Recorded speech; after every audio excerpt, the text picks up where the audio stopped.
An entire world is ready for you to start your career teaching the path to wellness. Mastering the science of mindfulness. And the art of coaching. To help clients achieve mental, emotional, and physical betterment of life. Through movement, nutrition, recovery, and regeneration. Because impacting one person impacts a family. Impacting a family impacts a community. And impacting a community impacts the world. Become an NASM certified wellness coach. You're listening to Random Fit with hosts Wendy Batts and Ken Miller, winner of a Gold Markham Award for Digital Media.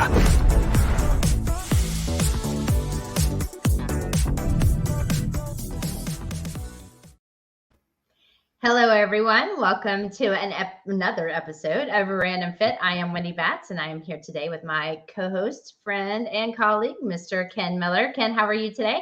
I couldn't be better, Wendy. Here I am with you, talking about what we're going to talk about today. So hope you're doing well. You're looking great.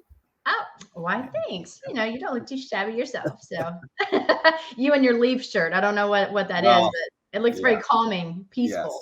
Yes. Very zen. Well, on today's episode, we are actually going to talk about the fittest cities in America. We actually got this data from the NASM American Fitness Index. And, Ken and I were talking about it, and I was actually surprised about some of the cities. They again rank these cities in a particular order, and we'll talk about what goes into, the ranking process. And they've given everything from 1 to 100. And so, number 1, Arlington, Virginia. How about that?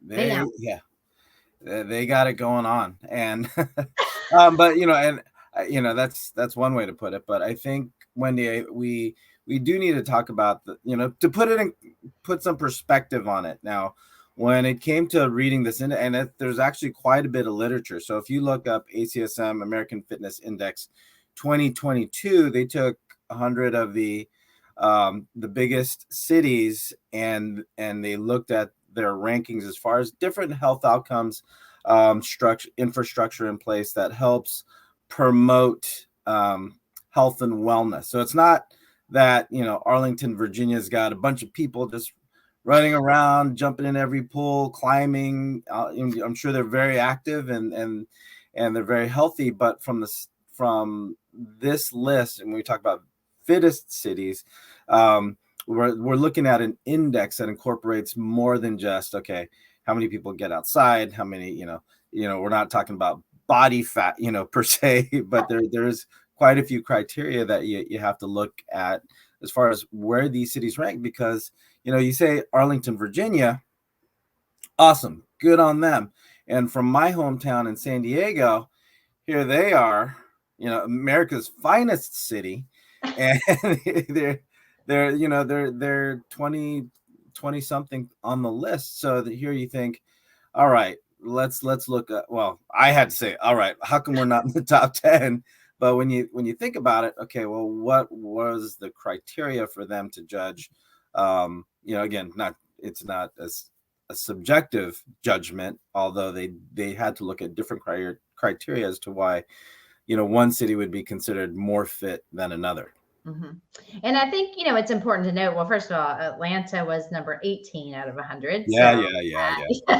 So we beat you. Maybe it's because I live here and, my data just bumped everything up or something. But right. But when we were looking at the criteria, again, one of the reasons that they do this is they're still noticing that, there is a significant proportion of the population that is significantly unhealthy. And so when you're thinking about this, less than 25% of adults met the national and physical guidelines that are given, which are pretty basic. It's how much should you walk and how much should you move each and every day. But when they're looking at what the criteria is, they looked at everything from physical health. And we'll talk about, basically this is regular exercise that's going to reduce the risk of premature death, heart disease, stroke, high blood pressure, diabetes, breast cancer, colon cancer, and risks of falls. I mean, all super, super important information. So that was one of the first things. So physical health.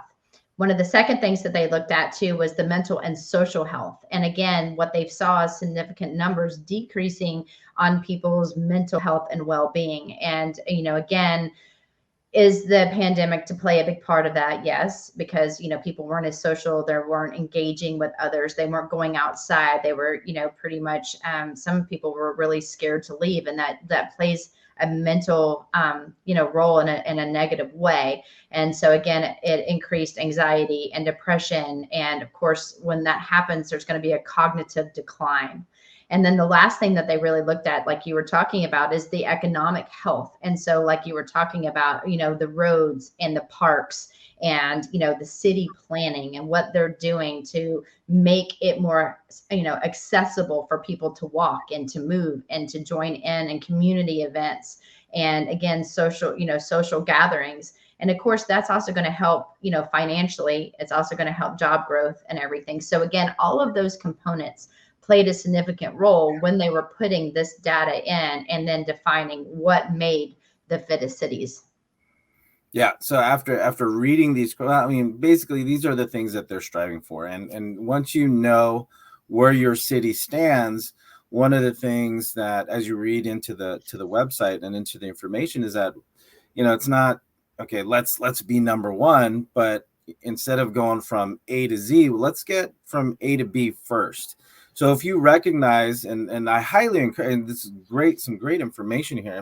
It's not just, okay, yeah, your ego gets a little hurt. It's like, how come, how come my place, my city, even where I am right now, it's not on there just because it's not big enough to get on there. So I'm really curious where it would stand. But from the standpoint that you as a citizen, you as a member of your community, and if you have some influence and you kind of go outside and look at, okay, well, what's available to me? Now we have to look at, okay, well, how do we get to that next step? So if you don't have bike paths, or if, we'll talk about parks and basketball courts and baseball fields and things like that, if these things aren't readily accessible to you, and these are points that were measured, well, okay, how can we make that happen? How can we get one step better? Because they do look at trending, where you're trending from last year versus this year. So again, something to refer to. Yeah. And thank you for joining us. If you're watching today on Random Fit, my name is Wendy Batts, and I'm here with Ken Miller, and we're talking about America's Fittest Cities. And again, we have the list, and we really would love for you to go on. Again, it was through ACSM's fitness index, I think it was, right? And so again, when we were looking at the top 10, we talked about number one being Arlington, Virginia. Number two that came in was Madison, Wisconsin. And again, I was looking up, like, what is there to do in all of these cities? And of course, in Arlington, you've got the National Cemetery, you've got the, Pentagon, you've got the Mount Vernon Trails, the DEA Museum. And I'm like, okay, there's a lot of outside activity going on. But I'm like, what do you do in Madison, Wisconsin? Again, I've never been there. I'm sure it's absolutely beautiful. And the one thing that I saw, there was a ton of museums. There's a ton of outdoorsy things that you can do. They have 600 acres of land to explore, and it shows history and these beautiful rolling hills. And I was like, maybe people go and do that. And so, so when you're looking at, Virginia was number one, you've got Madison, Wisconsin is number two. I'm just going to rattle off the top 10 right now, and then you can talk about the bottom 10 if you want, Ken. But thanks.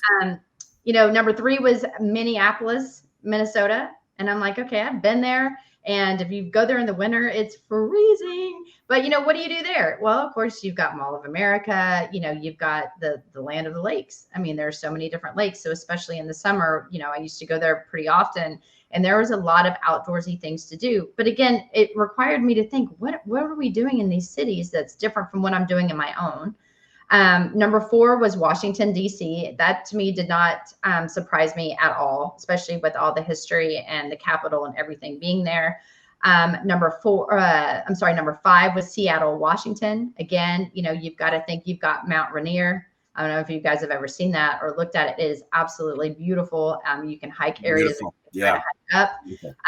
You've got, and another thing that I thought was cool is they have these underground history tours. And, you've got the hikes in Olympic National Parks. You've got all of that. Number 5 was Irvine, California. So a little closer to you, a little bit. And then number 7, geez, I can't count today. Portland, Oregon. Of course, you've got, again, waterfalls and a bunch of hiking there, coastline walks. There were so many different walking tours. Like when I looked up, what do you do here? Walk, walk, walk. Walking food tour, walking wine tour, walking waterfall tours. I was like, oh, okay. Number 8 was St. Paul, Minnesota. Again, it seems a little parallel with Minneapolis. And then number 9 was Denver, Colorado. And then number 10 was Chicago. 9 for me, I didn't think was surprising with Denver because, of course, all the skiing that you can do in the winter, alpine slides and everything that you do in the summer, everyone's outdoors. There's a ton of trails and biking and hiking. And of course, one of my favorite cities to just walk around and eat pizza, Chicago. I mean, there's so many we, last time we went, I took a boat tour and learned so much about the architecture in that city and found it absolutely fascinating.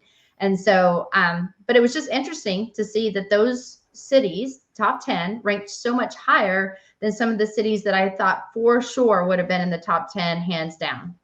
Right. And that's, again, it's a testament to the different points that they consider to be important for this ranking, because also on that list, so again, once you go to the ACSM website on the fitness index for 2022, they also have, and I'm just going to look on my notes here, personal health ranking, right? But they also have a community environment rank. So, and when you combine those two ranks, that's what puts that city where it is.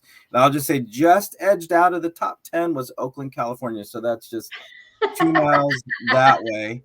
And for the city of Oakland, I mean, if you haven't been to the San Francisco, Oakland Bay Area, as you mentioned, for a few of those cities, Wendy, there's mountain, there's trails, there's hiking trails, biking trails, a lot of places to go. Once you go eastward, just you couldn't tell that you were so close to such an urban area. Again, my hometown of San Diego was 23, so I saw that, and I thought for sure that would have been within the top 10, hands down. It's one of my favorite places to go. Like, again, right. I know I keep saying my favorite places. I got a lot of favorite places, y'all, but the weather's always perfect. You've got the sand. Everyone's always outdoors, and it's chillier in the morning. It's always warmer in the afternoon. It's beautiful. So much to do. Everybody always asks, why'd you leave? Well, you might need to get another job if you. I might have to go back. Once I look at this ranking, though, it's like Oakland is a little bit higher than San Diego. Well, quite a bit higher. But just to point out, though, when we talk about the community environmental ranking, San Diego was 42nd. So that's just speaking to the infrastructure that's in place. But when it comes to the personal health ranking, they were 20th. So they are higher than their overall ranking. So just to give you an idea of where a city might fall. So like Wendy said, there's 100 cities, and to kind of look at the other end of that top 100 number, let's start off with 90 at Riverside, California. So again, no disrespect to any of these cities that I'm about to go over, just because you're in the bottom 100. There's still, we're only talking about 100 cities out of the however many cities there are in the U.S., which doesn't speak much for my my knowledge of the USA. But these are the 100 biggest cities within the United States. You have Detroit, Michigan. Again, a lot of these cities, a few of them I've been to, but a lot of them I have not been to, so I can't really speak to how they are. But all we're saying here is that these are cities that, okay, if you're a listener of Random Fit here with both Wendy Batts and I, Ken Miller, we're talking about America's fittest cities. So if you're in one of these cities I'm about to mention on the bottom 100 of the fitness rank, this is just your opportunity to be familiar or be more aware of where your city is and start to look at, okay, well, what initiatives are in place or what efforts are being made to move us up? Because like I said, they're showing trends on where these cities are comparing 2021 to 2022. And these cities right here, all but 2 of them are showing a downward trend. So we've got Detroit, Michigan. We got Lexington, Kentucky, which from friends that I know that have been to there, it's just beautiful, beautiful country out there. Henderson, Nevada. So for those of you that have not been to Henderson, it's another city right outside of Las Vegas. Louisville, Kentucky. And then we've got Indianapolis, right? Indiana. We have Tulsa, Oklahoma. And then we have North Las Vegas. Again, Las Vegas, just for some of us that may not have been there or don't know, Las Vegas for a time was one of the fastest growing cities in the country, right? So at least that's the way it was in the 90s and early 2000s, just because, affordability and things like that. But apparently the infrastructure was not considered when they were kind of laying out how the city was going to be built out. And unfortunately, that's one of those that has a downward trend. And again, just to go into the personal health rank, they were 94th. And as far as community environmental ranking, they were 99th. And then there's Oklahoma City, Oklahoma, which is 99th and 100th, respectively, for those two criteria. So, like I said, I highly encourage, if you're from one of the bigger cities in your state, look at this list and see where you guys are, and then kind of ask yourself, where would you fit in when looking at the different criteria, and how do you contribute to those numbers, right? So. Very, very, very eye-opening, to say the least, once I had a chance to look at this. And again, kind of knocked me back a little bit to see San Diego, again, one of America's finest city, to be labeled as it was. Well, you know what? Nashville was number 63. So my hometown, number 63, and it is growing so much right now. So it'll be interesting to see in the upcoming years, when they are, again, it is under construction. There's so many people that are moving to Nashville. So back in the day, people used to make fun of me for being from Nashville. Now it seems like a lot of people are migrating to Nashville. So, Right. But it's a beautiful, beautiful city, and there's a ton to do. And, but I found that pretty interesting. And to put in perspective too, when you look at this and you start to read all the data, I found it very interesting that Arlington, Virginia was number 1 for the 5th year in a row. And so, it's ranked, the cities, like the highest score. So out of like 85 out of 100, the indicators showed the highest for that particular city. And so I wanted to know, well, what are some of these indicators? Again, I told you about the big broad buckets, but it's percentage of exercising in a month, excellent or very good in your overall health. And so there were specific health questions.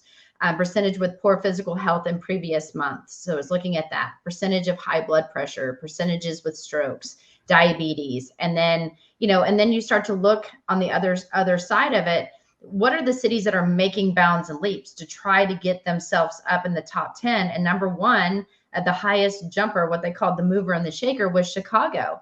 And, and it actually increased pretty significantly, like 10% over just last year alone. And again, it was the percentage of smoking, good health, and pretty much the same thing that I just read off. And so it's very interesting to see overall rankings and then where some of these cities fall, because some of them that still might be in the top 10 might rank very poorly in like mental health, but because the numbers in other areas were really strong, it still kept them up in the top 10. So I found that pretty interesting and just fascinating data if you're research nerds and like that kind of stuff. Right.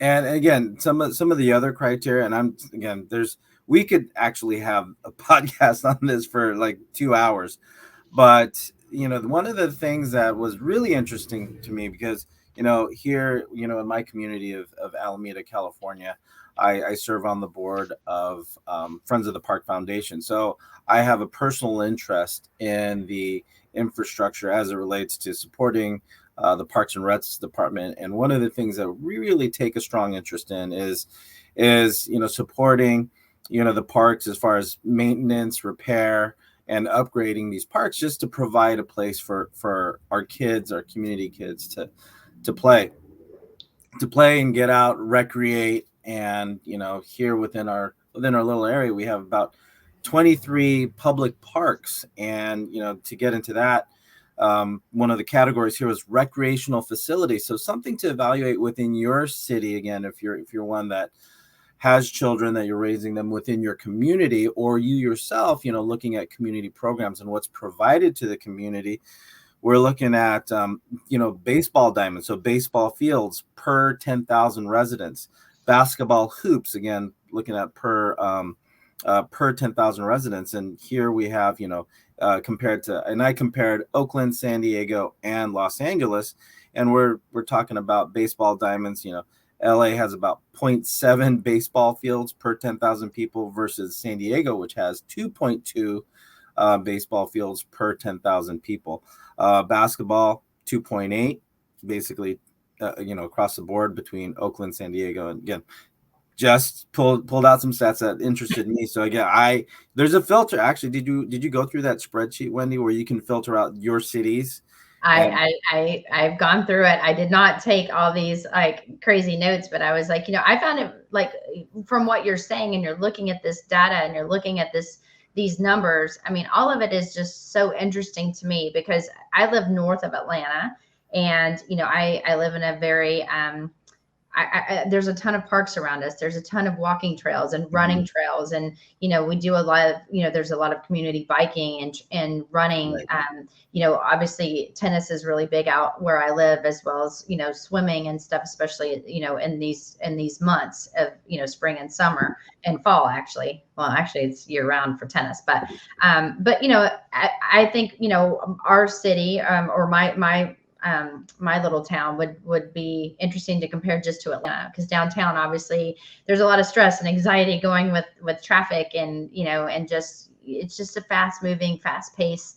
We're more laid back and kind of like there's just more family stuff to do up north. And so I just find it kind of fascinating within just the whole when you're looking at Atlanta as a whole, depending on where you live, there are major factors to consider when you are going to settle down. And I just find it all fascinating.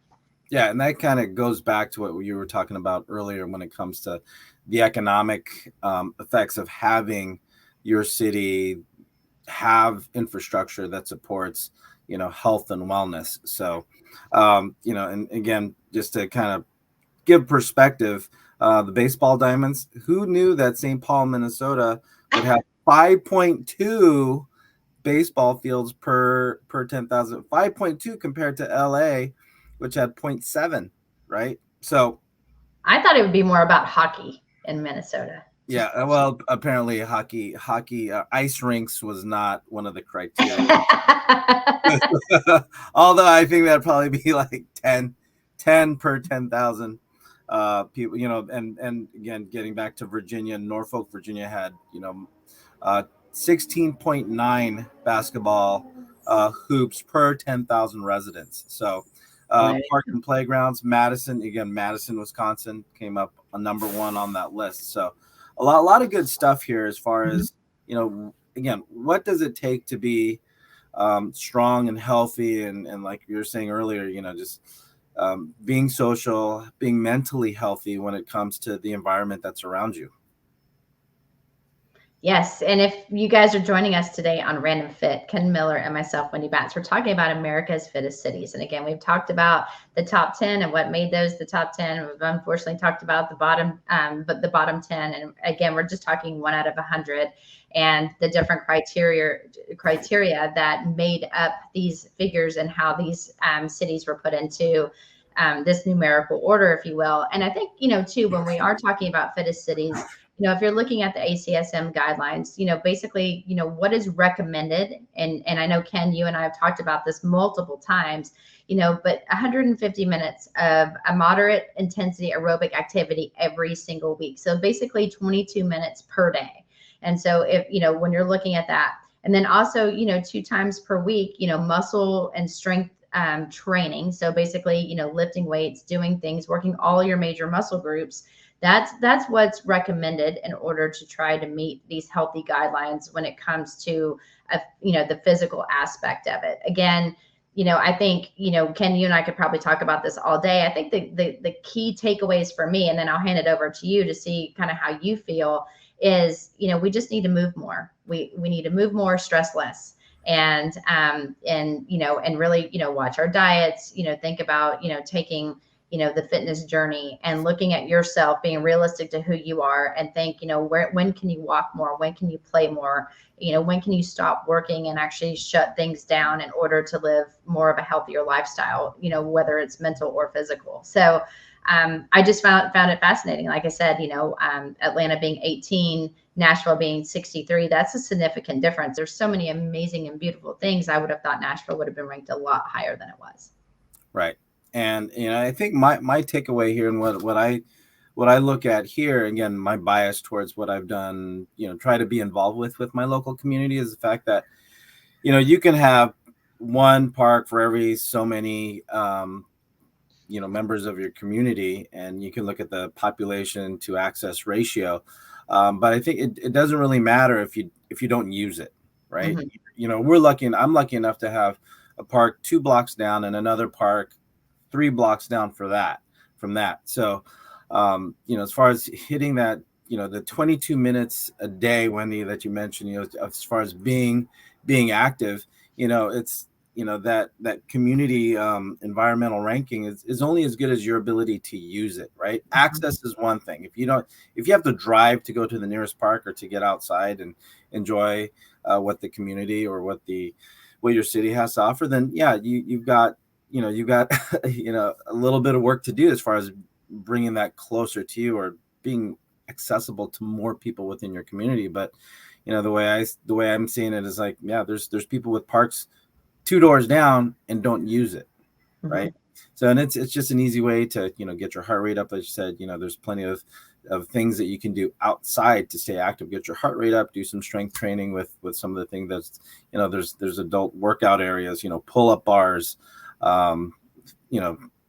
equipment, there's some preset selectorized equipment that's made for outdoors, a mile and a half from my house. So if there's, you just have to do your research and see what's available in your community. So, I mean, this was a very insightful, list here of all the lists that we've gone over on our podcast. This was pretty eye-opening.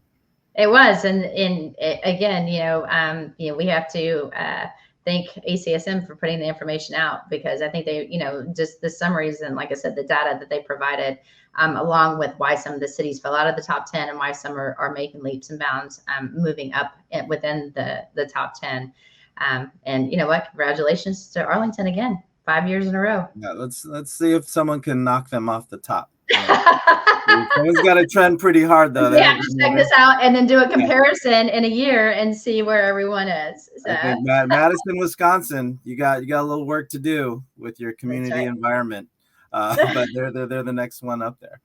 All right, Wendy. So this was awesome. I mean, I'm sure we'll be talking about this offline, but thanks for your insight and sharing. I didn't realize you had been to so many of these top 10 cities. I know. You got to get out there. All right. For those of you listening to us on Random Fit, thank you so much for listening to this episode talking about the American Fitness Index with both Wendy Batts and I, Ken Miller. If you like what you had to listen to, please like, follow, subscribe, share, and comment. Let us know if there's anything else you'd like for us to talk about regarding Random Fit. So until next time, take care and be well.